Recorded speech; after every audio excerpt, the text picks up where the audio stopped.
সিন্ধুতে হয় পানি বইবে, না হয় ভারতীয়দের রক্ত, এমন হুঁশিয়ারি এলো পাকিস্তানের পক্ষ থেকে।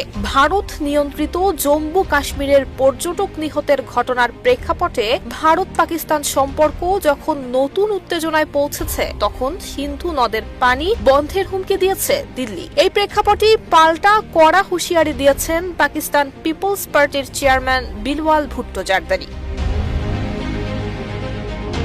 25 এপ্রিল সিন্ধু নদের প্রদেশের শুক্কুর জেলায় পিপিপির জনসভায় এক বক্তব্যে বিলওয়াল ভুট্টো বলেন, ভারত সিন্ধু নদ ডাকাতি করার চেষ্টা করছে। তারা যেন ভুলে না যায় সিন্ধু সভ্যতার প্রকৃত উত্তরসূরিরা পাকিস্তানে বসবাস করে। আমরা কখনোই এই নদের উপর আমাদের দাবি ছেড়ে দেব না। তিনি আরো বলেন, পেহেলগাম হামলার পর ভারত একতরফাভাবে সিন্ধু পানি চুক্তি থেকে বেরিয়ে যাওয়ার যে সিদ্ধান্ত নিয়েছে তা আন্তর্জাতিক আইন লঙ্ঘনের শামিল। সিল্ক অ্যান্ড শাইন, যাতে আছে আর্গান অয়েল ও ওট প্রোটিনের গুডনেস, যা আপনার চুলকে রাখে হেলদি অ্যান্ড শাইনিং।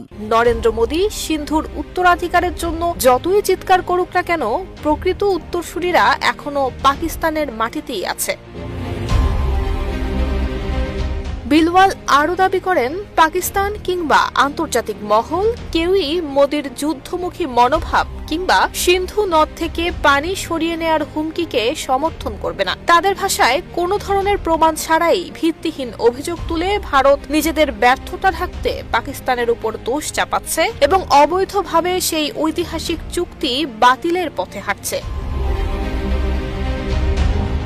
এর আগে ভারতের জলশক্তি মন্ত্রী সি.আর. পাতিল কেন্দ্রীয় স্বরাষ্ট্রমন্ত্রীর সঙ্গে বৈঠকের পর জানান, পাকিস্তানে এক ফোঁটা পানিও প্রবাহিত হতে দেওয়া হবে না। নুসরাত জাহান মেহেক, ঢাকা পোস্ট।